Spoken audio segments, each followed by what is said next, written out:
All right, Coach, quick hitters right off the dome. iPhone or Android? iPhone. There you go. Cash or card?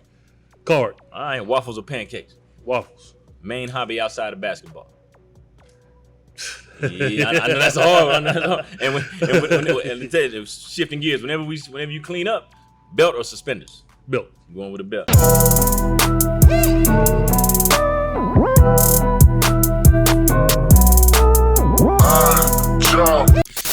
Appreciate you joining us, Coach. Now we can rock steady and get into it, man. Yes, sir. Now, first you got to tell me about your bio. Where you from? Where did it all begin for Coach? I'm from Emporia, Virginia.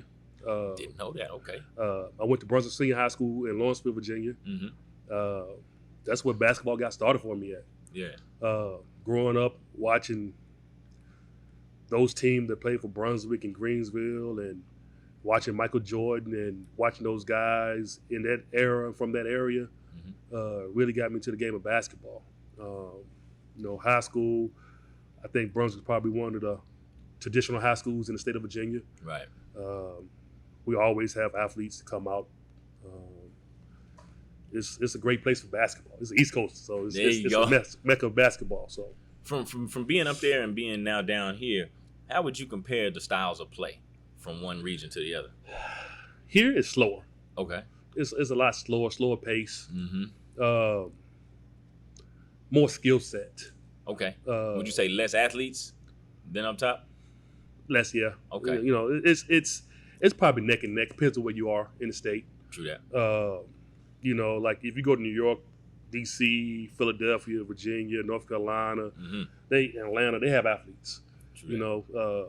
But I think Oklahoma has just as many athletes that can beat anybody in the country. I've heard that. I'm a believer in it now because I've heard enough college coaches tell me that. Mm-hmm. And, a lot of them that come from cities that aren't anywhere close to Oklahoma, they say, we do a lot of recruiting in Oklahoma. And I'm like, what? I guess that's a testament to coaches like yourself getting everybody prepared, college ready, so they can go play. Now, what brought you down to Oklahoma from VA? Man, it was a long journey. Oh, yeah? I'm in. It was a long journey. First went to Midland, Texas, to try to walk on at Midland College. Right. And I met my good friend Cleveland Phelps. Okay. Who went to Clarendon College. He went to Clarendon College, Texas Tech, and he was a good basketball guy down in Midland. And West Texas. Yeah, and we was just in the gym one day, and I played on his summer league team that he had, it was some night lights type deal they had down there, and he called his college coach, Coach Mon, to come down and watch me, and Coach Mon came and watched me, and he saw me take a charge on somebody 6'6", 265. Oh yeah, coming full speed ahead, huh? And he signed me on the spot. So that's big time. Went to Clarendon, and was All-American at Clarendon, and trying to figure out what I was going to do next. Went back home, got a little bit of issues at home, but Langston kept calling. So they hung in there. Huh? Langston kept calling, man, and my mom said that's where you have to go. And so ended up in Langston and been in Oklahoma ever since. Yeah. So, now see, unfortunately for myself, not to knock the institution that I graduated from, USAO, but I didn't get the HBCU experience. So let me behind the curtain a little bit. What was it like, your experiences, without getting into the the nuts and bolts? Langston, I love it. Yeah. I love every bit of Langston University.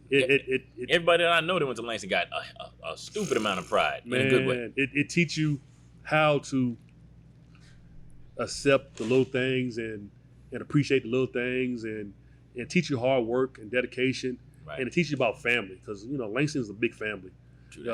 When I went through there, we had Mr. Pitts and Mr. Wallace and those guys who really made it a family atmosphere. Mr. Holloway, who was the president at the time, it made it a big family. If I missed class, I had a teacher knock on my door. Right. Hey, Nate, why you not in class? Mm-hmm. And everybody knew each other, liked each other. It was a big family. Langston was a big family then. Sounded like you had a village full of people that were going to hold you accountable too. Yeah. That makes a difference. What was that? What was the basketball experience like? Oh, man. You had the NAIA level, to step up from JUCO. I don't knock NAIA level because, man, I met some cats, played against some cats at the NAIA level that can go to D1 and dog cats out. A lot of them transferred. Yeah. They had to. Playing at Langston, I had a ball because, I played with guys like Gerald Vicks, Nigel Thomas, Spencer McLeod, Leroy Bledsoe, Brandon Cooks. Right. I played with guys like that, man, who was on the same level as I was, who wanted to win. Yeah. And we didn't win a lot of games, but we was a brotherhood and we fought together. So, and to this day, we still talk and we still communicate with each other. So that's the beauty. That's the college experience, right? Yes, there, it is. Man. Yes, it building is. Those lifelong connections. But let's jump back to your junior college experience. Now, I'm a little younger than you, but I can remember my JUCO experience. It was a lot of guys that I don't want to call them selfish, but they were trying to make sure that their careers didn't end after their sophomore season. You know what I mean? So, how was your experience? Was it some point hustling going on? Did you get in where you fit in, or was it a family like Langston was? Well, Clarendon, I played with a good guys. Chauncey, Ephraim, and my point guard Danny Anaya. Those guys. We was an unselfish basketball team. Clarendon, Coach Mon had us unselfish. He knew that guys were trying to get to the Division I level. Guys were trying to get, to the next level. And he made us believe and buy into the system that, hey, selfish is not going to be about basketball. You have to be a team to win this game. That's a fact. And, because of that, we was probably the first Clarendon team in about 20 years to knock off the big three in the WACJAC, which was Howard, Midland, and Odessa College back then. Y'all get them all in the same season? Yeah, all in the same season. So that's major. So, it was fun playing with those guys back then at Clarendon. And having Coach Mon, because believe it or not, before I got to Clarendon, I couldn't shoot a lick. And Coach Mon, Coach Mon had me in the gym every day, and he taught me how to be a scorer. He taught me about basketball. So that's a beautiful thing, man. Golly. Man, I mean, now here's a stigma from guys from the East Coast. They say that them cats create, but they don't shoot it that well. It's true. It's true. There's some truth to that. It's very rare that you can get a guy who can score at all three levels. There you go. He can either score at two levels, or he can't score at all. It's hard. But it's those special ones who can score at all three levels. Right. And those are special guys. Let me ask you this: Were you the type of worker during your playing days that was self-motivated, or did you need a coach to sort of light that fire under your butt and put the battery in your back? When I was younger, I needed a coach to put that fire in my back. But as I got older, I didn't want my career to end. So now it's real. I'm like, okay, let's pick this up a little bit. Yeah. So, I didn't want it to end, but, I had some guys, some teammates and coaches who kept me motivated and kept me pushing. So right. Who would you say are your most influential coaches that you either worked for or played for? Or worked with, for that matter? Man, it's a whole list. Yeah, man. Go on, give it to me. We don't have to limit it to just one. Man, my good friend, Brian Stiff, who's the assistant coach at Old Dominion University right now. He played for the Nuggets. We grew up together. Well, he's from my same high school. True that. Coach Freddie Reeks, who's my high school coach, who's about 5'6", little white guy, tough as nails. I was just going to say, I bet he's tough, boy. Tough as nails, man. Coach Mon, who's my junior college coach at Clarendon. Cleve, Cleve Phelps, Coach Webb, and Coach Willis.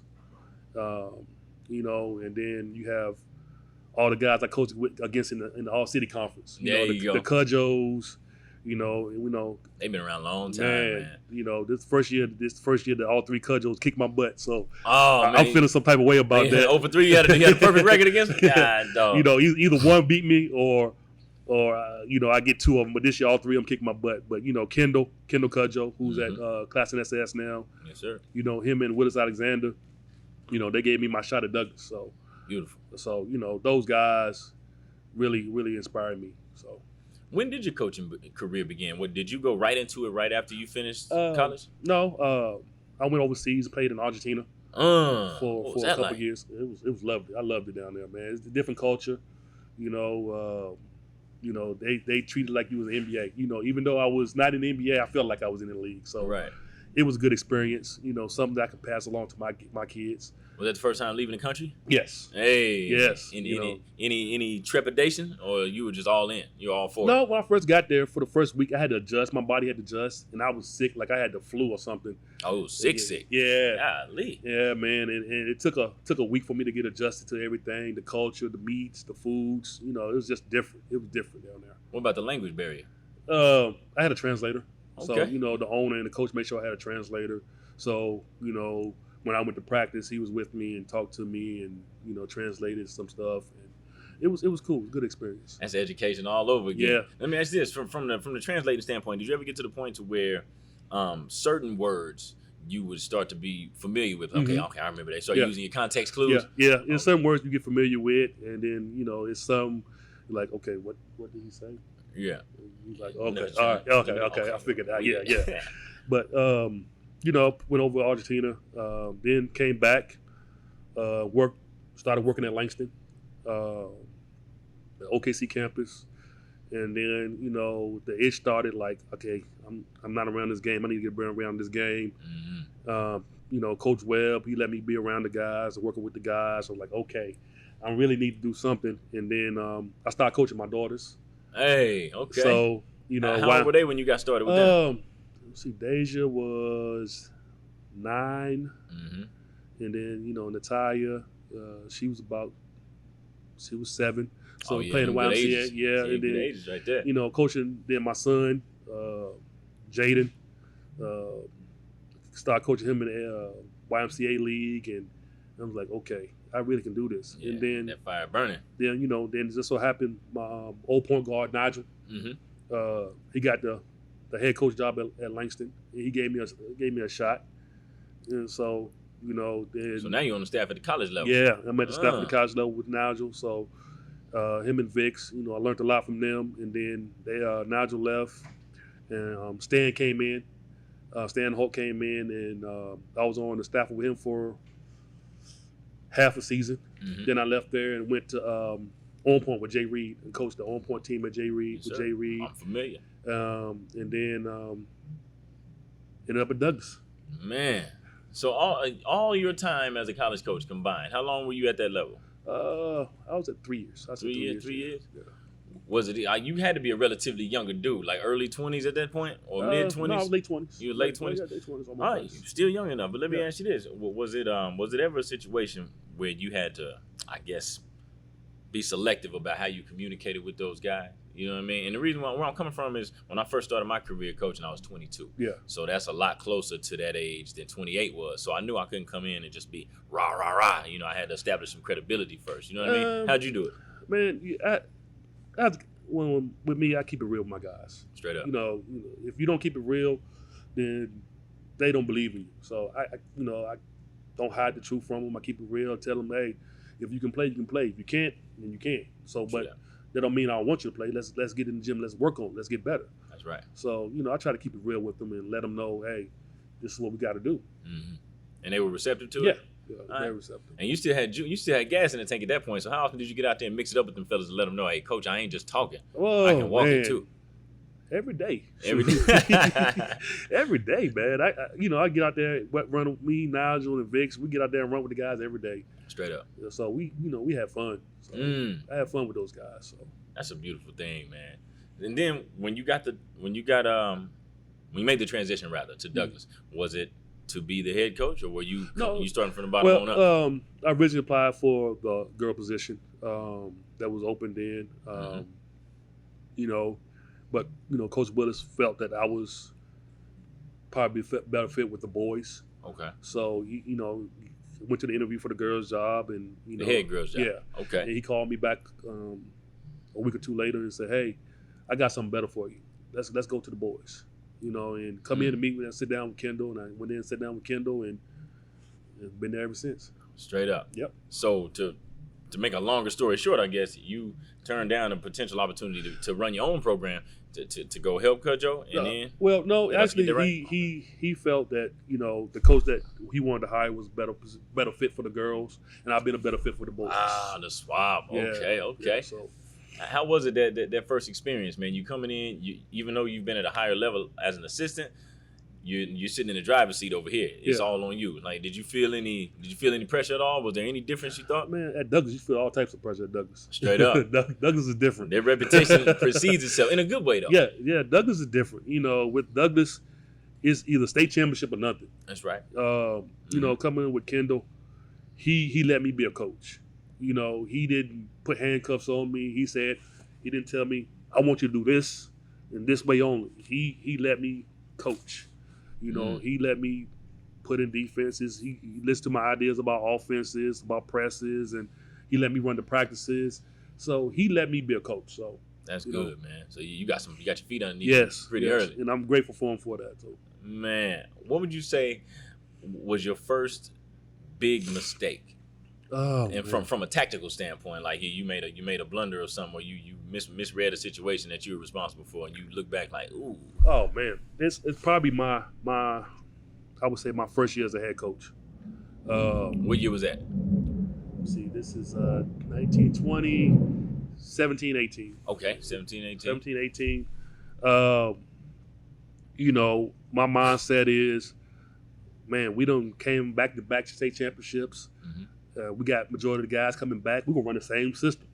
We're going to still press. We're going to still run and jump. We're going to still trap you. We're going to still run and gun. And I didn't look at my personnel. I didn't adjust to my personnel. I tried to make my personnel adjust to me instead of myself adjusting to my personnel.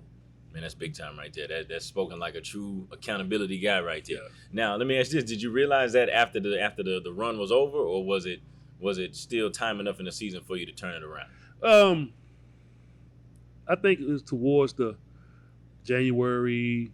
Okay, we right in the middle of it. Middle of January. It was just after we was in the PCI, and I was like, man, we got to figure something out. I sat down with my coaches and we figured some stuff out, made some adjustments, and we went on a little run in the playoffs. We lost to John Marshall in the regional championship, consolation championship game that year, but it was a learning experience for us all. So heck yeah. All right, so you just finished your third season as head coach. Yes. Well, and it's a trip how it all finished and everything like that. But what we're gonna transition into, based on that, is the coronavirus, man. That's what's hot right now, and it's been the devil to us. Yeah. So it's affected everybody either directly or indirectly. What type of effect has it had on you and your normal day-to-day operation? Well, since basketball season is over, it really hasn't, affected me. It gave me a plus because now I can sit home and watch film and analyze this past season, what worked, what didn't work. True. Who's coming back, what their strengths and weaknesses are, and how can we build towards next year. So, it's been a blessing and a curse. It's a curse that we can't go to work and people's dying and sick, but it's been a blessing. I got a chance to reflect on a lot of stuff. Right, kind of forced you to sit down for a little bit. Yeah. Because in this lifestyle, we on the go. Yeah, especially with my son. My son, Jaden, he's your baby, ain't he? No, he's my oldest son. He's oldest, okay. Yeah, he's a gym rat, so it's killing him. So he's like, Dad, you can't go to the gym, son. You just locked down. Like that. So, he's a ball of energy. So, he keeps me going. And my other son, Nate, they keep me going because he likes football. And so it's just a lot. They always got you doing something. Bottled up in the house, yeah. Oh, man, they got to break on loose before they bust out of the walls. Now, have you been taking any, significant precautions to keep everything solid? Or have you been, are you still living your same life for the most part with maybe just a few adjustments? Or have you over-adjusted? Nah, man. We just finished moving, so. Oh, okay. Didn't know that. Yeah, we just finished moving to the north side of the town, so I've been going, take a little bit of stuff out the house at a time, but I haven't been going anywhere. I go to the grocery store and go back home, but that's about it. Bare necessities right there, man. No, I'm not going anywhere. Maybe you got to hit the gas station, put a little petrol in there, that's about it. Because you don't know, allergies or corona, you don't know which one you're going to have. And that's it. The symptoms about the same, they say. Yeah, so, When it first hit, did you think that we were overreacting, or were you a believer in it from the jump? I ain't gonna lie. At first, I'm like, wait a minute. I thought we were overreacting. I thought some of the big dog corporations shut down, and then it was a domino effect. I thought it was trendy. Yeah. But now, it's every year we have some type of pandemic, and every year is something different. But I was like, okay, just like anything else. Yeah. And then when the NBA shut down, I was like, okay, maybe with something serious. And then that Thursday in school, he said, "Hey, we now have school on Friday." I was like, "Wow, yeah, this is serious." Getting real.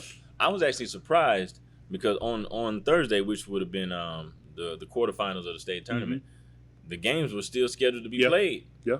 But the big dogs, NBA and NCAA, had shut it down. I'm like, ooh, we don't stand a chance. But I'm still holding out hope. But then they dropped the gavel down and said, Nothing. No, sir.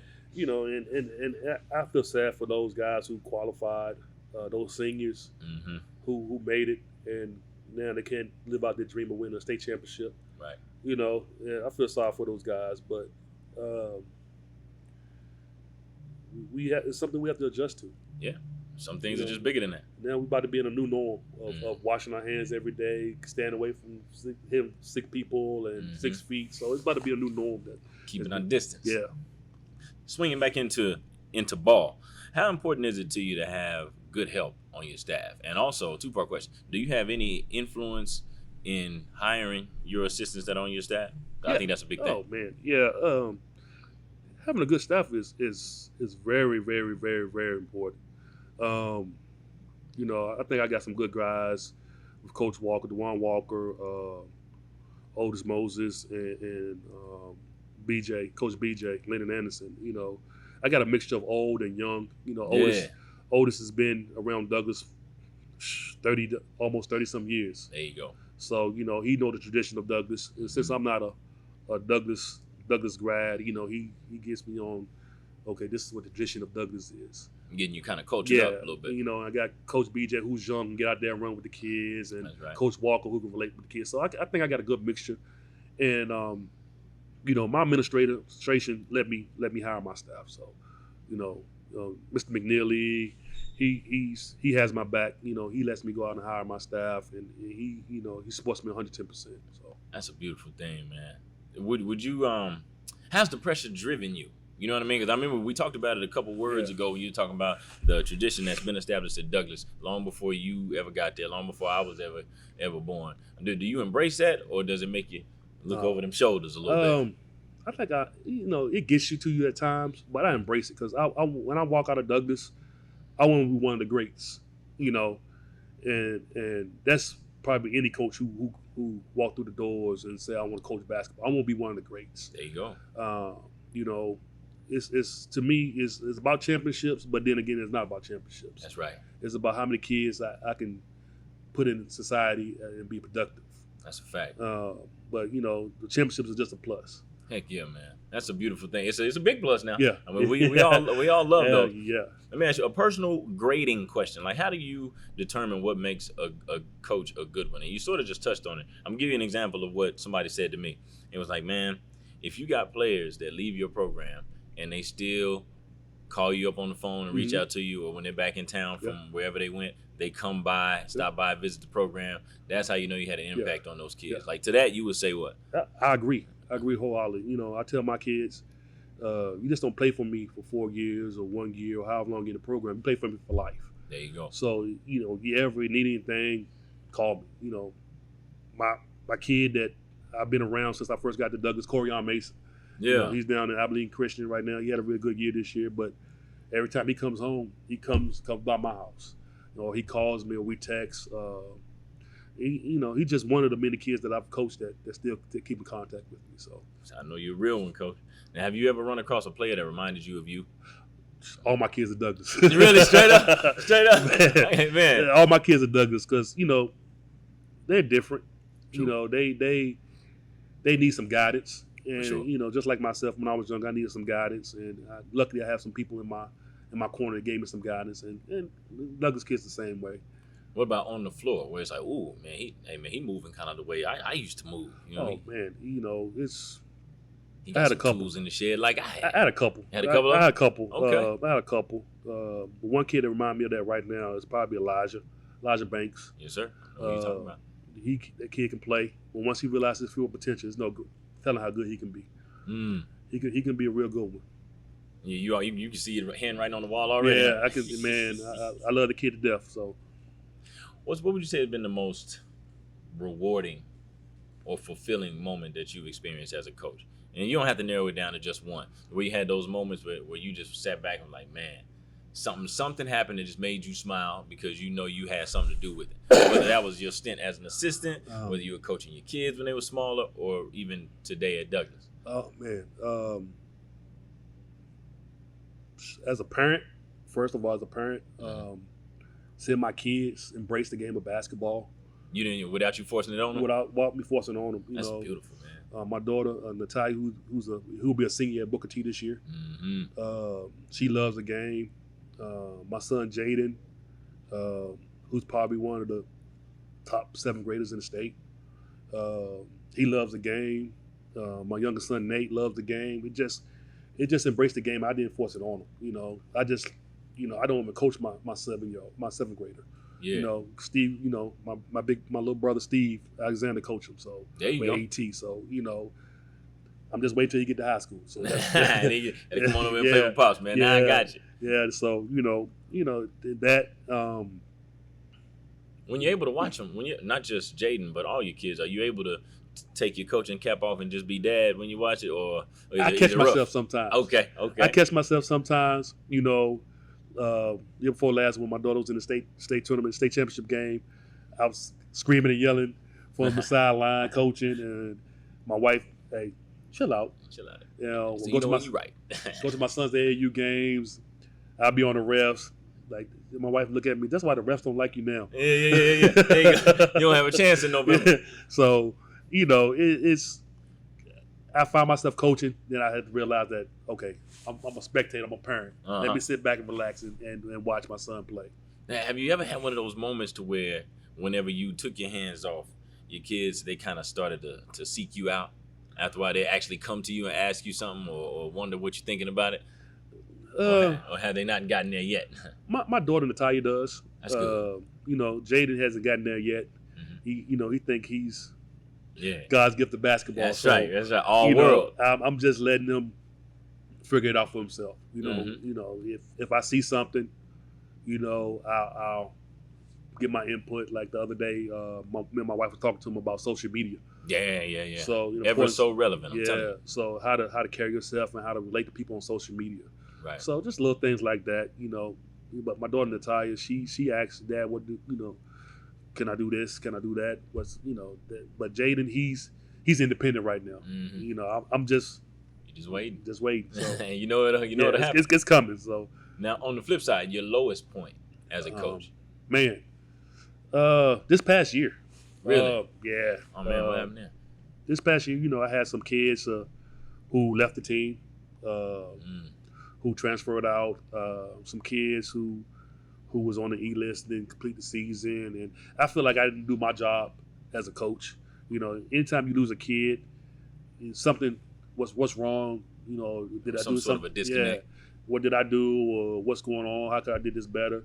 But it's this year was probably my lowest point as a coach. Even though we made that little run we did in the playoffs towards the end, the guys came together.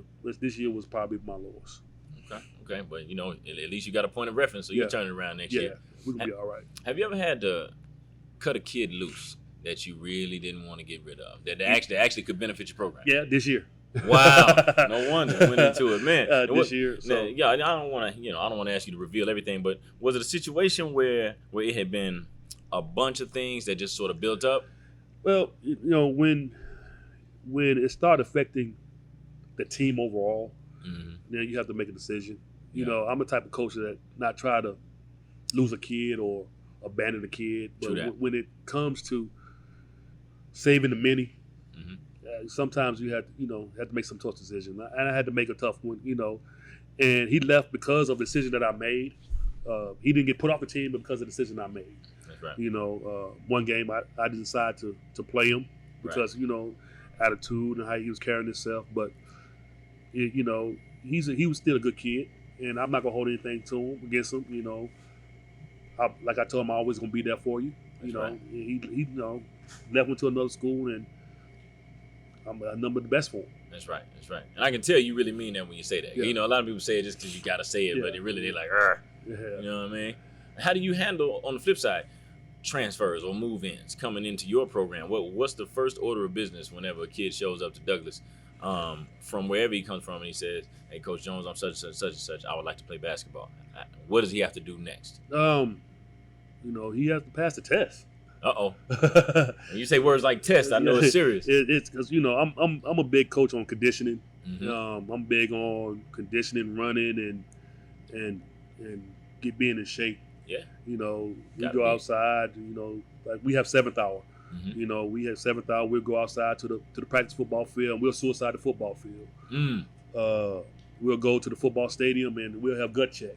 Hey, and good word. If you can survive all that, and then you're a good kid and handle your business in the classroom, staying out of trouble, then I'll give you a shot. Like for instance, I got a kid, DQ, Darquez, who's not the most talented kid in the world, but he's at everything. He don't miss practice. He's always dedicated. And, a kid like that I keep around because he's dedicated. He's not gonna go out there and replace that. Yeah, he's not gonna go out there and score 20 points a game. He's not probably won't even see the floor. But because he's dedicated and he gives effort, you gotta keep a kid like that around. Right. That's what we call a program kid. Yeah, exactly. What are the upside and the downside of coaching, not just in Oklahoma City, but in the inner city period? Because I'm gonna be frank, you got predominantly black kids. You know what I mean? Which is a different type of plight, at least a little bit, than some other places. Like, what's the good and then I guess the not so good of being in a position like yours? Well, the good is being able to be a role model for kids every day. Right. Being in the inner city, a lot of kids don't have a positive role model in the household. Right. So the positive being a positive role model for these kids every day, somebody they can look up to and talk to every day, and give some advice to them every day. The downside is the talent level is depleting. In my opinion, a lot of kids are moving out to the suburbs, going to suburb schools. They think bigger is better. They think then it's a traffic jam out there. I go to 6A. You go to a 6A school, it's 1,500 to 2,000 kids, and you got 200 kids trying out for basketball. So what's your opportunities of making a team? Unless you just one of them players, one of them players. You come to top notch, a 3A, 4A school where you probably got 20 kids, or 30 kids out there trying out for basketball. What's your chances? Do you do tryouts, Coach? Yeah, I do. Oh, yeah? Yeah, I do tryouts. Okay, now, what's the largest amount you can think, if you ballpark it, of guys you had in the gym at one time calling themselves wanting to play basketball at Douglas? Man, last year we had 35 kids try out for basketball. 35 free agents? Yeah. 35 try out for basketball. And so is this counting the current players or not counting them? That's counting the current players. Okay. There you go. Counting the current players, we had 35 to try out. So, everybody think they can play basketball. Yeah, they do. Everybody think they have talent, but like I tell kids all the time, playing organized basketball and pickup basketball are two different things. Entirely different things, man. And you see cats like that get exposed, man. Yeah. And I tell my kids all the time as well. I coach AAU basketball. Okay. I coach with BTR. There you go. And AAU is different than high school basketball. Do you have boys? You got girls? I got boys. Okay. Yeah, I got boys. What's your age group? Last year I had the 16s, and this year we had the 17s. So. All right. What's the difference in your? Does your coaching style change when you coaching one versus the other? No. Does the play style change in your opinion? It's the same. Same. Okay. We pushing it, pressuring it, and we running. I feel that, man. We running. AAU kind of gets a bad rap sometimes, or sometimes it's accurate, and depending on where you go and who we're talking about. What does a practice look like for you guys? Y'all ain't just hooping, are you? No. We doing some skill building. We working on shell. What we doing? With Coach Brown and Coach Foster, those guys coming in, and with the whole organization, what Coach Jesse does with his whole organization is different. We don't just throw a ball out there and run. We actually work on fundamentals. That's good, man. We work on how to play defense, how to make a pass. We just teach them what will get them to the next level. That's right. Foundation right there. Yeah. So. Big time. And I know it's kind of hard for you to go chase all your players, man, once basketball season is current because you got your own set of circumstances. Yeah. But are you able to keep up with them? Whether you watch from a distance? These teenagers these days with technology, my players put me in a group chat. So there you go. I text them every day. Hey, guys, y'all all right? You need anything? And they text back, yeah, coach, we're good. So I talk to them every day. That's a beautiful thing. Tapped in. Yeah. Got a couple more things I want to throw at you. Here's another big one that I've always been thinking about. a lot of the inner city schools, well, not just schools, but kids, right? Mm-hmm. Some don't have a lot of parent involvement. Yeah. What does the parent involvement look like in your program? Like, are you having to pull teeth to get in front of them or reach them over the phone? Or how's that work? We have some parents who's involved. Good. Then you have some parents who are not. Mm-hmm. Being at Douglas is different than anywhere. Nine times out of 10, you probably won't have a parent. It's rare that you have 100% of your parents. If I have 5 parents that's part of the program and volunteering to help, then that's great. Good. Yeah, but between my assistant coaches, their families and my wife, we get it done. Get it done by committee. Huh? Yeah, we get it done. So, what does a normal, regular day look like for Coach Jones? From the morning, whenever you get up and get your feet on the floor and you get on the yard, all the way until the end of the day. What's your daily duties? So during basketball season? Yeah, because running a program is work, man. People don't know that. During the season, man, I'm watching film. Not only my game film, but other teams, trying to figure out what other teams are going to do. For sure. I watch my game film and say, if I was another coach, what would I do to beat us? Mm-hmm. Just networking, walking the hallways, trying to make sure my kids in class. There you go. Doing the right thing. My class, I teach PE, so there you go. I don't have that much of a deal, but I still make sure my kids doing what they're supposed to be doing. In practice, we practice. We'll have 7th hour. We'll do probably some weight room stuff. Mm-hmm. Get in and get some shots up. Do some ball handling stuff, and then they go to study hall. There you go. I didn't know that was coming. Okay. Yeah, they go to study hall, and then we practice from 4 to 6. And then I get out of practice, either have to take my son, Nate, to football practice, or Jaden to basketball practice. It's 14-hour days in the Jones household. Man, getting it done. It's 14-hour days. So. How do you preserve yourself without maxing out? How do you decompress? I guess I should ask. Oh man, I stay in the house. That's right. I stay in the house and I watch basketball. That's it. That's your therapy. That's my therapy. Sports is my therapy. Right. Or I sit down and just watch my kids play. Just sit at the house. My wife said, "You don't go nowhere." I don't go nowhere. You say, and I ain't going nowhere. Yeah, I sit at home, man. I'm a homebody. How tough are you to deal with after a loss? Or maybe I should ask your wife. You know what I'm saying? Yeah, I know it. That turnaround ain't so quick always, is it? Oh man, no, man. This year, our first game, for example, we played Wichita Hershey. We lost by 3 or 4. Okay. I didn't go home for 2 hours. I stayed in my office for 2 hours. They turned the lights off and everything in the building. I was still in my office. You just sat in the office. Yeah, man. I was like, it can't be one of those seasons. And I just sat there and reflected on, okay, what I did wrong and what could I have done better. And, my coach is blowing on my phone, say, hey, go home. Yeah, they already knew what you were doing, huh? Go home. Go on, get to the house. Nothing we can do about it. It's over with. Let's get ready for the next one. What is that next? What does the practice the day after one of those tough losses look like? Are you guys revisiting some of those or paying the cost of some of the boo-boos y'all made? All of the above. All of that. And then it's like, at what point are you like, all right, well, let's start getting up for the next game? Well, with my practice, the first 25 minutes of every practice, we condition anyway. Straight up. It's 25 minutes is conditioning. So we on the line, we running for 25 minutes. There you go. So that's a normal practice anyway. So, but a little extra with, you probably get 10 10s, or you probably got 5 48s or 17s for that, or monkeys. But after a loss, we'll come in, we'll talk about it. Or what could we done better? There's nothing. I'm like this. You can't dwell on a loss. You can't beat a kid down because of a loss. That's right. Because now they don't get down themselves. You just gotta keep them uplifted and I beat myself down. I don't beat them down. I beat myself down. I'm trying to figure out ways to make them better. Mm-hmm. When you have one of your players, one of your top guys, okay, and then you got one of your guys that may be a little lower on the depth chart, does accountability look the same for each one of those players? Or you jump everybody, but I'm an equal opportunity cusser. There you go. I like it, man.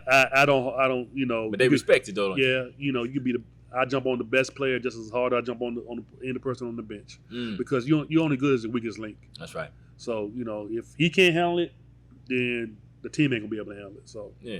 So one thing I remember watching from your team this year, you guys played like 10 deep, maybe 11 couple days. Man, I always had this in my mind, and correct me if I'm off. I would always be like, you know what, 8 is my magic number in terms of having a rotation that's almost perfect to where you can get, you know, not equal playing times, you can get equal equity out of everybody you put in the game. Was that difficult for you to figure out, I guess, some continuity, having all those guys in rotation? Yeah. I try to figure out who can play where, who can play with who. My philosophy is not about November, December, January. Facts. It's all about February and March. Now, if I can find out the perfect rotation in December, then that's great. We can make a run this thing. But, you know, if I can find my rotation by February, January, beginning of February, and get ready for the playoffs, then we good. So, you know, I try to play guys, you know, see who can play well with who can't play with who, and who can play in what situation. So right. It's like a couple month long experimentation. Yeah. But when you figure it out, it's beautiful. Yeah. If you can think of it, what's some of the worst advice you ever received? You know what I mean? Was somebody might have meant well when they told you something, but maybe you tried to apply it. It's like, yo, this is not good. That's every day at Douglas. Oh, straight up. You know, everybody's a coach at Douglas. You know, that's a fact. You got alumni coaches, but I listen to what everybody has to say. You know, I'm not gonna, like, you don't know what the hell you're talking about and blow you off. I listen. But then again, I'll call. You know, I'll call Coach Long. I make all the legend coaches that I know that, you know, Coach Ingersoll. Sure, man. You got them at your disposal, man. Yeah. You know, I call those coaches, man, and I call Pops. I call Pops, Mr. Kelly, Coach Kelly. I call him Pops. You know, I call them and you pick their brain. That's a fact. You know, just like this year. I had Coach Ingersoll come in and show me some stuff that he ran when he was coach at Douglas, because, you know, I feel like you never know everything. There's always somebody out there who know more. So. Yeah, or they can present it in a different way to make you go, oh, okay, cool. Yeah, so to answer the question, I really don't think no bad advice from anybody. I just listen and I go to my resources and say, hey, what you think about this? Yeah. There you go. If it applies, take it. If not, just keep moving. What's some of the best advice that you can remember ever receiving? Oh, to flip that coin over? I know you probably, with all those names you just dropped, I know they drop gems on you all the time, so I know it's going to be hard to think of just one. Well, you know, I talked to Patrick Cudjoe, the coach at John Marshall, the other day. We were doing our conference rankings and whatever for all conference players. And, you know, I was still a little down about this season, and he said something to me that made me realize I did what I could with what I had.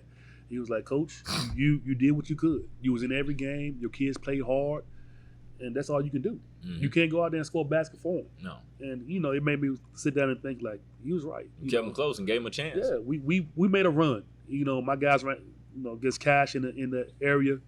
We ran out of gas. So, you know, that's when I went to my 8-man rotation. There you go. So you had to tighten up that rotation a little bit. Yeah. So, but we ran out of gas, but my kids played hard. Beautiful. You know, we didn't lose to anybody that was unranked this year. Everybody we lost to was ranked teams. Right. So, you know, I can't complain about none of that. There you go. That's good perspective right there, Coach.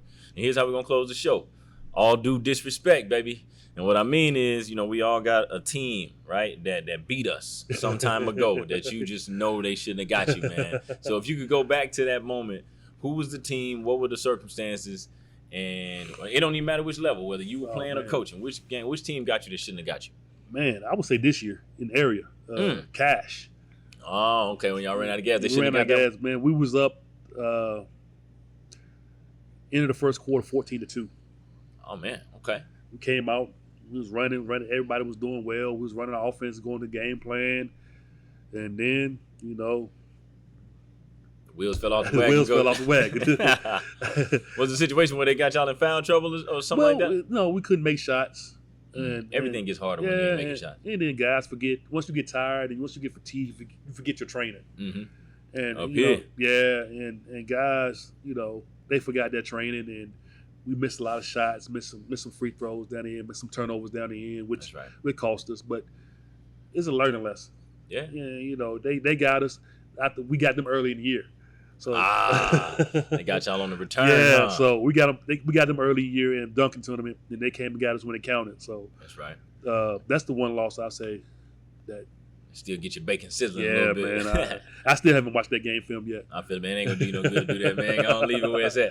But you know, it's always hard to beat a good team more than once in a season, man. That law of averages is real, man. You're only gonna beat up on them if they're a good team so many times before they get you. Exactly. Well, Coach Jones, man, I appreciate you stopping through on the podcast, my brother. Thank you for having me. Oh, no doubt about it. I know we've been trying to link up for a minute. We finally were able to do it. Yes, sir. Even though we're under siege right now with the coronavirus, we definitely going to drop this out there for the people, and I'm going to be looking out for you as the days and the weeks and the months move on. I'm wishing you luck in everything you do in your program, Anytime, boss. man. Anytime. No Thank you. doubt.